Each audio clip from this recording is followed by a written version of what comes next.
할렐루야. 우리 양쪽 옆에 있는 분들과 함께 인사하겠습니다. 감사합니다. 행복하세요. 사랑하는 성도 여러분, 2015년 감사하는 해가, 하나님 아버지께 감사하는 해가 되기를 주의 이름으로 축복합니다.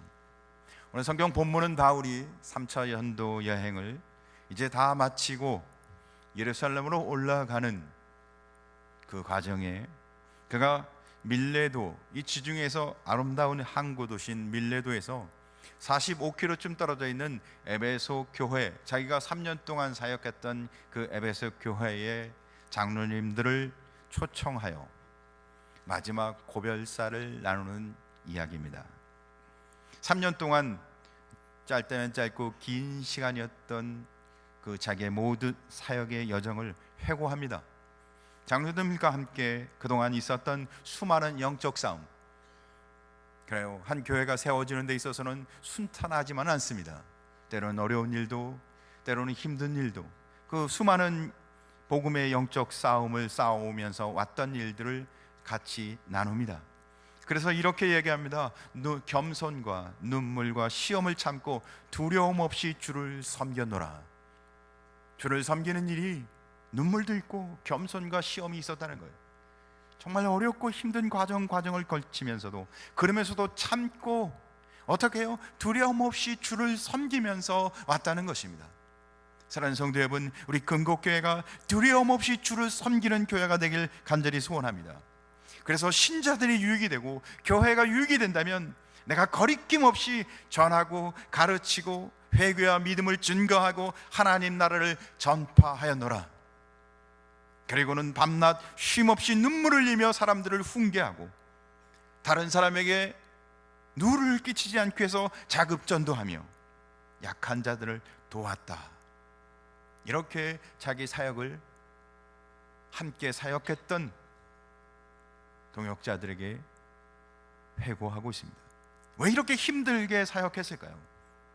이런 어렵고 힘든 과정을 왜 거쳤을까요? 바울은 이 모든 것은 하나님의 뜻이기에, 하나님이 주신 소명과 사명 가운데 힘들고 어려웠지만, 거리끼고 정말 눈물을 흘리는 시간이었지만 하나님의 뜻이기에 담대히 그 시간들을 지켜왔다고 말하고 있습니다. 그리고는 또 다시 이제 지금 성령의 메인바되어 예루살렘으로 가고자 하는데 그 길 또한 고난과 역경이 있다고 말합니다. 그러나 나가 그 길을 가는데 생명을 바쳐 그 길을 가겠다고, 그리고는 이제 에베소서에 함께 사역했던 그 장로님들에게 비장한 각오로 마지막 고별사를 나누는 말씀이 오늘 말씀입니다. 정말 비장한 각오로 에베소 교회가 어떤 교회며 에베소 교회를 향한 하나님이 주신 은혜가 무엇인지를 나누고 있습니다. 그것이 무엇인가 하면 한마디로 하나님이 자기 피로 세우신 교회라는 겁니다. 교회는 하나님이 자기 피로 세우신, 하나님이 자기 피로 사신 교회라는 겁니다. 그래서 오늘 성경 이 말씀을 가지고 몇 가지 은혜를 나누고자 합니다. 하나님이 자기 피로 사신 교회. 첫째, 우리 한번 화면을 보겠습니다. 같이 한번 읽겠습니다. 시작. 교회는 구원받은 하나님의 백성의 공동체입니다. 교회는 자기 피로 사신, 피가 매개체가 되어 예수님의 피로 산, 그러니까 예수님의 피값이 없이는 세울 수 없는, 예수님의 피값으로 세워진, 값을 지불하고, 근데 그 값이 예수님의 피값 생명이라는 겁니다. 그리스도의 보배로운 피로 세운 교회, 그게 에베소 교회, 또한 우리가 있는 이 교회라는 것입니다. 베드로전서 1장 18절에서 19절 말씀은 다음과 같이 기록하고 있습니다. 함께 읽겠습니다. 너희가 알거니와 너희 조상이 물려준 헛된 행실에서 대속함을 받은 것은 은이나 금인같이 없어질 것으로 된 것이 아니요 오직 흠없고 점없는 어린 양 같은 그리스도의 보배로운 피로 된 것이니라. 우리가 오늘 교회가 된 것은 금이나 은으로 된 것이 아니라 흠없고 점없는 어린 양 같은 그리스도의 보배로운 피로 이 교회가 세워졌다는 겁니다. 그 핏값이 없이는 우리가 성도가 아니고 교회가 아니라는 것입니다. 마가복음 10장이나 마태복음 20장도 같은 표현을 합니다. 자기 목숨을 많은 사람의 대속물로 주어 예수 그리스도의 피값, 그 십자가, 그 구속의 은혜로 우리가 죄에 노예했던 우리를 예수님의 피값으로 지불해서 우리를 하나님의 백성으로 삼아 주셨기에 오늘 성경은 교회를 자기 피값으로 산 교회라고 기록하고 있는 것입니다. 그러니까 교회는 건물이나 사람들, 조직 이런 것이 아니고 예수 그리스도의 피값으로 구원받은 하나님의 백성들, 그러니까 예수 그리스도의 십자가의 대속의 희생으로 말미암아 부름받은 거룩한 구원받은 백성의 모임. 하나님이 아니면 교회가 절대로 쓸 수 없고 하나님의 은혜가 아니면 절대로 교회는 구성될 수 없다는 사실을 말하고 있는 것입니다. 그래서 에베소 교회 장로들에게 말하는 겁니다. 교회의 본질은 사람에 있지 않고 하나님의 피값에 있다고 말하고 있는 것입니다. 그러니까 교회는 하나님의 특별한 은혜의 산물인 겁니다.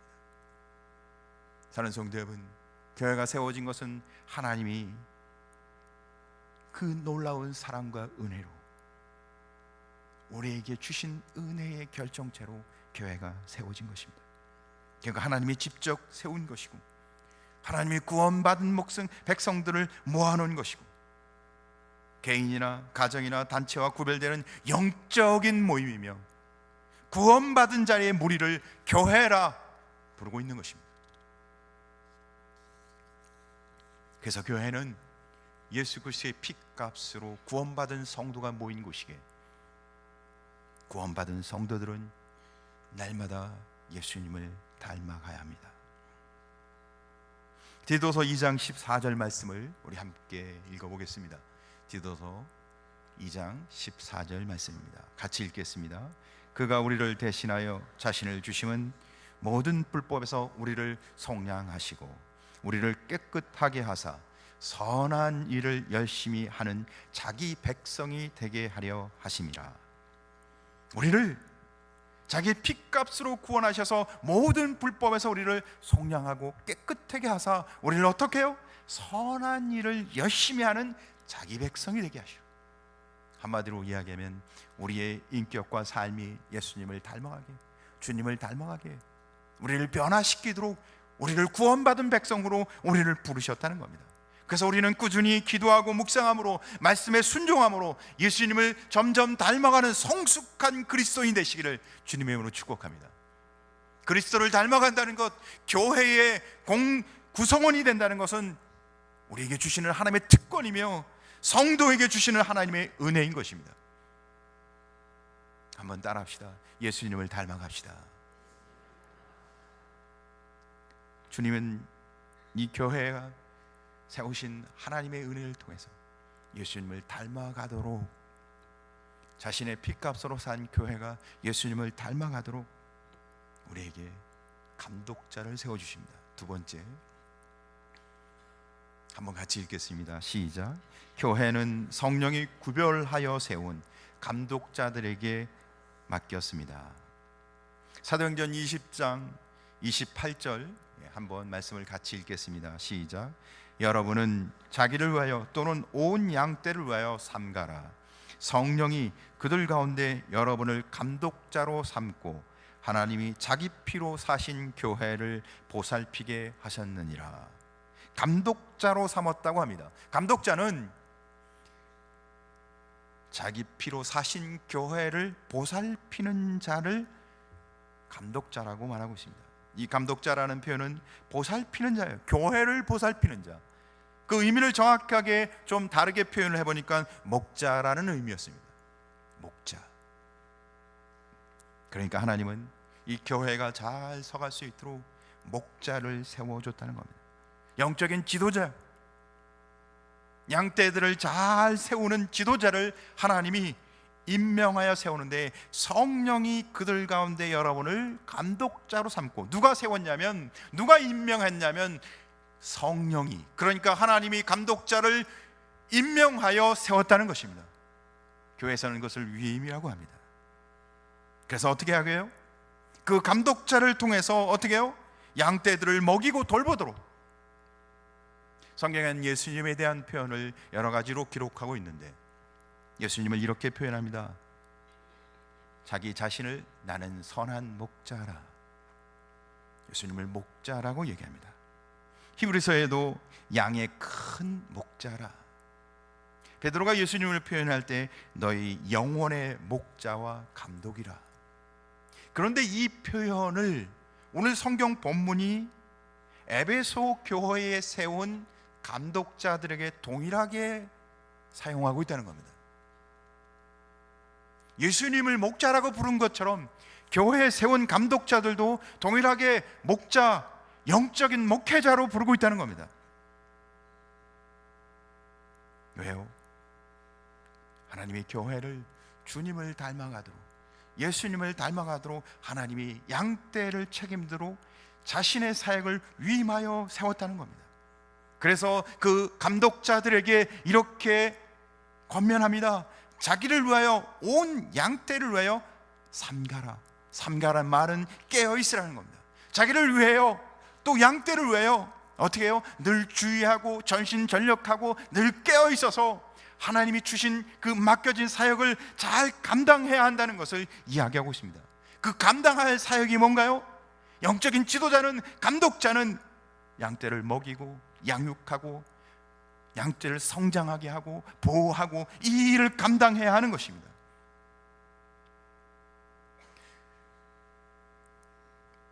대관령에 가면 양떼 목장이 있습니다. 또 대관령 삼양 목장이라고도 있더라고요. 두 군데를 다 가본 것 같으네요, 보니까.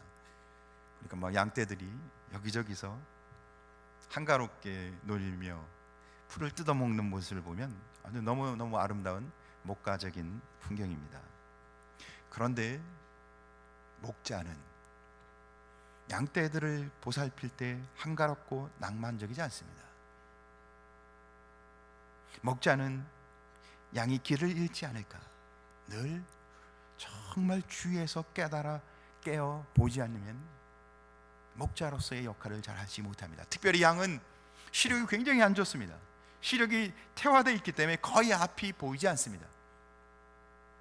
또한 양은 무기가 없습니다. 공격 무기뿐만 아니라 방어용 무기도 없는 동물 중에 하나가 양입니다. 그러니까 양은 밤이고 낮이고 목자가 지켜주시고 목자가 인도해주고 목자와 함께 해야 되는 겁니다. 선한 목자는 양을 위해 희생하고 양을 책임져주고 양과 함께 합니다. 그런데 반면에 사꾼 목자는 삭을 우선시하죠. 어려운 일이, 위험한 일이 생기면 양을 버리고 떠납니다. 양이 먹든 말든, 양이 자든 말든, 양이 목마르든 말든 별로 상관없이 자기 평안이, 자기 안위가 우선입니다. 가만히 살펴보니까 선한 목자와 사꾼 목자의 차이점은, 가장 큰 차이점은 관심이에요. 관심. 어디에 관심이 있는가? 선한 목자, 그분은 바로 예수님이시잖아요.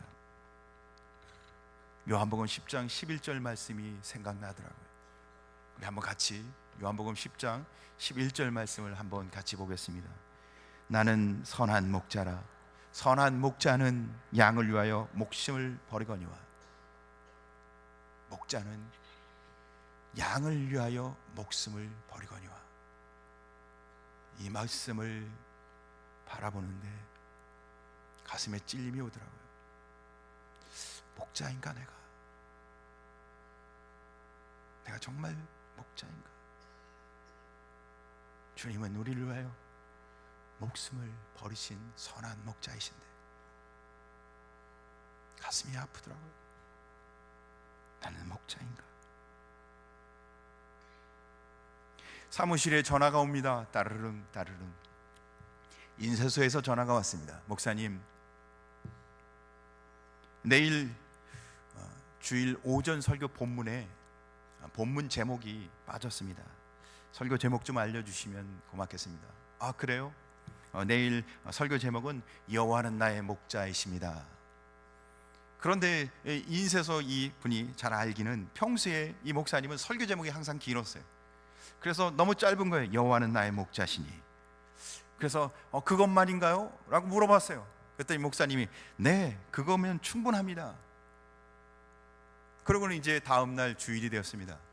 목사님이 강단에 올라가서 설교 제목을 이제 설교를 하기 위해서 설교 제목을 살펴보니까 설교 제목이 이렇게 기록되어 있었어요.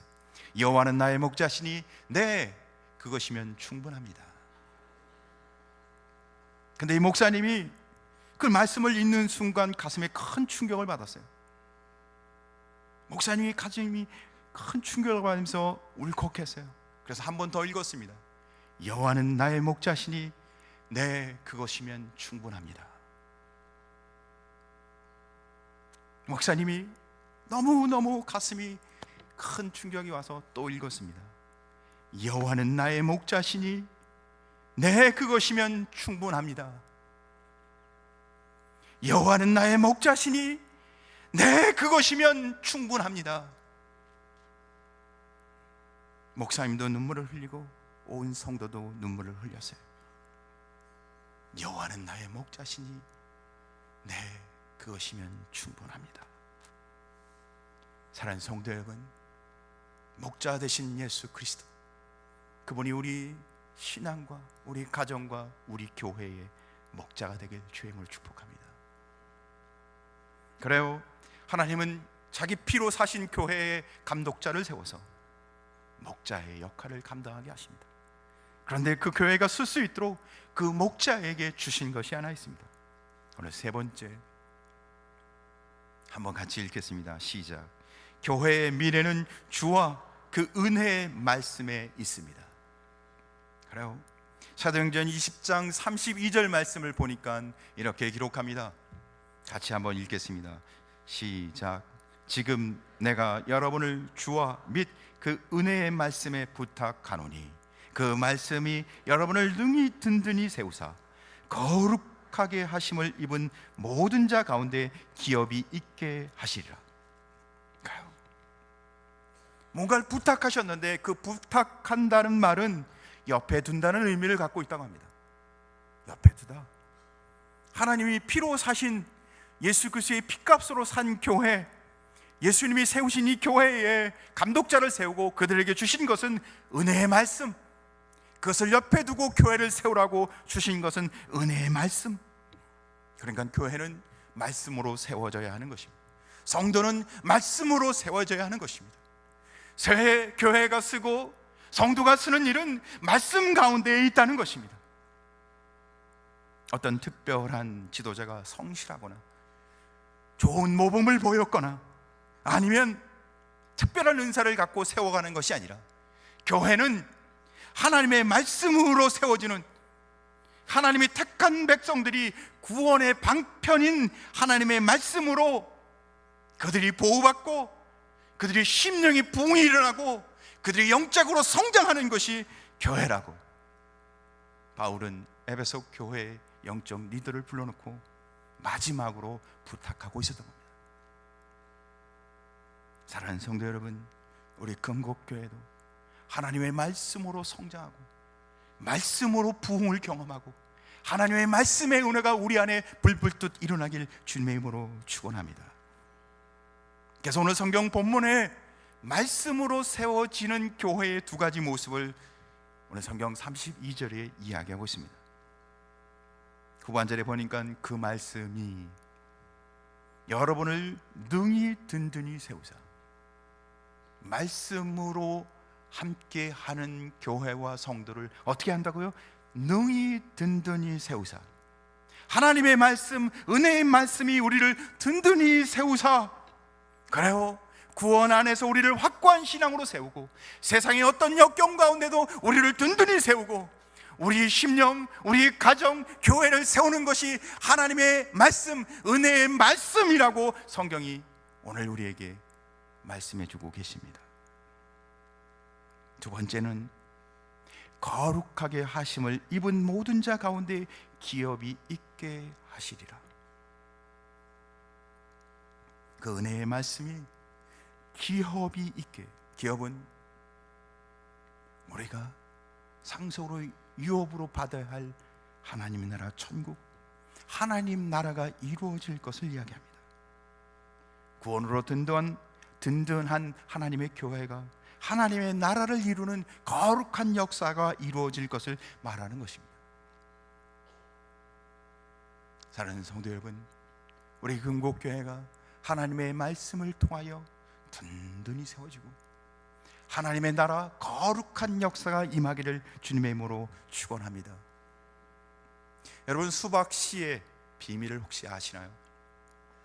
수박씨는 그 수박씨가 발아해서 나오는데 자기 수박씨 갖고 있는 그 무게의 20만 배 이상의 힘을 가지고 뚫고 나온답니다. 그 얘기를 들었는데 굉장히 신기하더라고요. 어떻게 20만 배, 뭐 20배, 200배가 아니고 20만 배 이상의 힘을 갖고 뚫고 나온다는 거예요. 그러니까 웬만한 것은 다 뚫고 나온다는 거죠. 굉장히 신기롭더라고요. 이야, 수박씨에 그런 능력이 있었구나. 처음 들어봐서 저도 너무 신기했어요. 그런데 하나님의 말씀은 영적 씨앗인데 수박씨의 신비 이상의 능력이, 하나님의 말씀에 비교할 수 없는 능력이 말씀의 씨앗 안에 숨겨 있다는 사실을 믿고 사는 것이 성도의 삶인 줄 믿습니다. 그러니까 말씀이 능력이며 권세며 역사라는 겁니다. 그러니까 말씀을 받으면 우리를 죄에서 생명으로 구원의 역사가 일어나며 세상을 이기는, 세상이 감당치 못하는 능력이, 하나님의 능력이 말씀을 통해서 우리에게 임한다는 겁니다. 프린스턴 신학교에 파이퍼라는 교수님이 있었습니다. 그가 학생들에게 물어봤습니다. 여러분, 종교 개혁을 누가 했는지 아시나요? 학생들이 대답합니다. 마틴 루터입니다. 교수님이 이야기하죠. 아니요, 마틴 루터가 하지 않았어요. 깜짝 놀랐어요. 학생들이 상식적으로 종교 개혁은 마틴 루터가 한지 다 알고 있는데 아니라고 하니까 교수님이 설명합니다.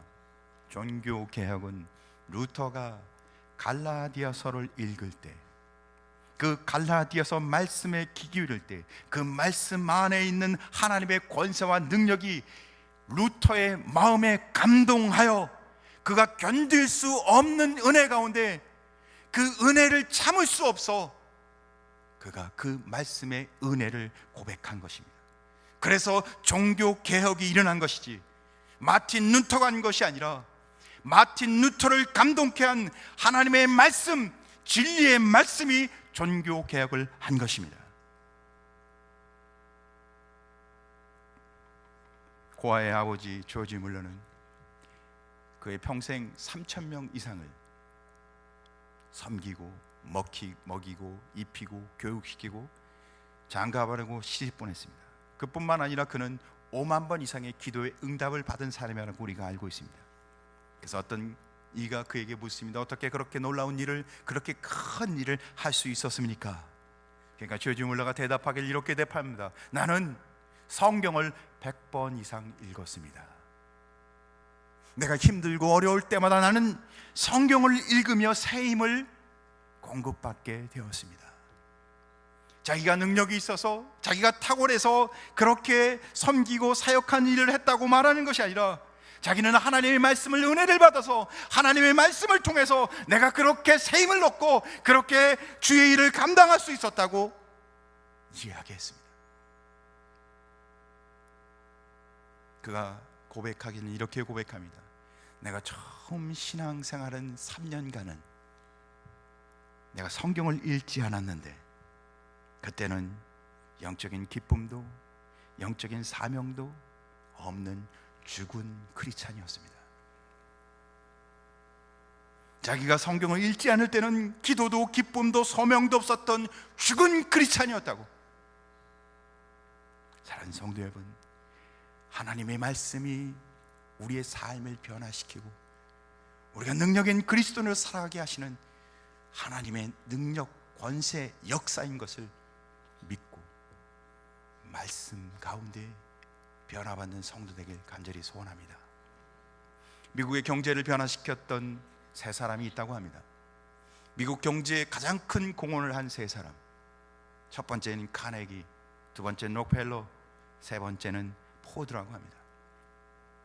이 세 사람이 갖고 있는 가장 공통적인 특징은 성경을 읽는 사람이었다는 겁니다. 이들은 어려서부터 성경을 읽었고 그들은 그 읽은 말씀대로 살아가도록, 그 성경대로 살아가도록 노력하는 사람이었다는 겁니다. 특별히 록펠러는 초등학교 4학년까지 밖에 다니지 못했어요. 그런데 그는 하나님 말씀대로 살라고 철저하게 노력하는 사람 중에 한 사람이었습니다. 그가 젊을 때 돈을 좀 벌었습니다. 돈을 많이 벌어서 그 돈을 투자해서 금광을 삽니다. 금광이 꽤 비싸니까 은행 대출도 받았어요. 전 재산을 다 투자하고 대출도 받아서 금광을 삽니다. 그래서 인부들을 고용하고 이제 땅을 파죠. 열심히 합니다. 수개월이 지났는데 금은 한 쪽도 나오지 않습니다. 은행 이자에 인부들 임금에 이제는 부도가 날 판입니다. 록펠러가 평소에 하던 대로 그 마지막 순간, 완전히 절망적인 순간에 이제 어떻게 해요? 금광에 들어갑니다. 그리고 막장에 들어가서 하나님 앞에 무릎 꿇고 기도합니다. 하나님, 저는 말씀대로 살고자 늘 노력해 왔습니다. 하나님, 그런데 이제 마지막입니다. 어떻게 해야 합니까? 도와주시든가 아니면 저를 데려가시든가. 그렇게 기도하고 있었어요. 정말 결사적인 기도였죠. 그런데 그때 록펠러가 늘 말씀 가운데 말씀을 읽는 사람이었는데 그에게 성경 한 구절이 생각났어요. 자, 화면으로 우리 같이 그 말씀을 한번 보겠습니다. 갈라디아서 6장 9절. 우리가 한번 천천히 록펠러의 심정으로 이 말씀을 같이 읽겠습니다. 시작.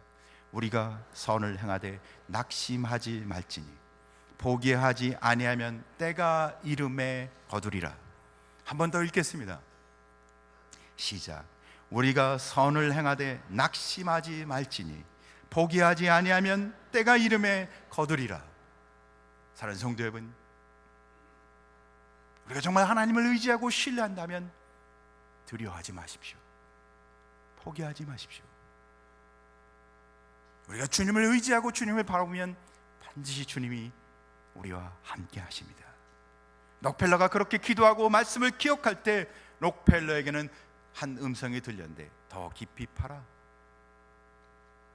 계속 팔아, 그 이야기가 들렸어요. 그래서 록펠러는 인부들을 다시 모았습니다. 그리고는 더 깊이 계속해서 팠어요. 그런데도 불행하게 금은 한 조각도 나오지 않았어요. 금은 없었어요. 근데 놀랍게도 금은 나오지 않았는데 깊이 파니까 거기서 석유가 나왔어요. 할렐루야. 사랑하는 성도 여러분, 하나님의 신실함을 믿는 성도가 되길 주님을 축복합니다. 우리가 이 록펠러의 예화를 통해서 뭘 기억해야겠습니까? 우리가 정말 하나님을 믿는다면 포기하지 말라는 겁니다. 끝까지 하나님을 신뢰하고 의지하라는 것입니다. 사랑하는 성도 여러분, 하나님은 신실하십니다. 낙심하지 말고 포기하지 않고 주님을 바라보는 자는 하나님이 끝까지 그와 함께 하십니다. 그래, 오늘 성경 말씀은 자기 피로 사신 교회에 대해서 이야기합니다. 교회는 하나님 핏값으로 산 구원받은 공동체를 이야기하는 것입니다. 다시 말하면 하나님이 포기하지 않는다는 뜻입니다.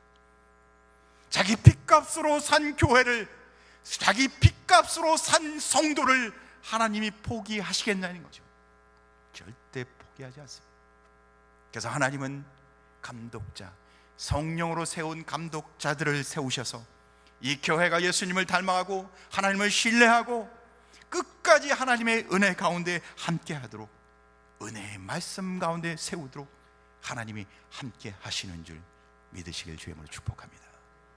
우리 금곡교회 온 성도들과 우리 가정과 교회에 하나님이 주신 이 은혜가 함께하길 간절히 소원합니다.